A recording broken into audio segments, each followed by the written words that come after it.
Hello বন্ধুরা, শুভ সকাল। 20শে August Benapole checkpost বর্ডারের চিত্র আপনারা দেখতে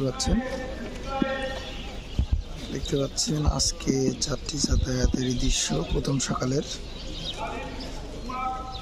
দর্শক দেখছেন বেনাপোল হরিদাসপুর বর্ডারের প্রথম সকালের দৃশ্য। ঘড়ির কাঁটায় ঠিক 6টা 21 বাজে।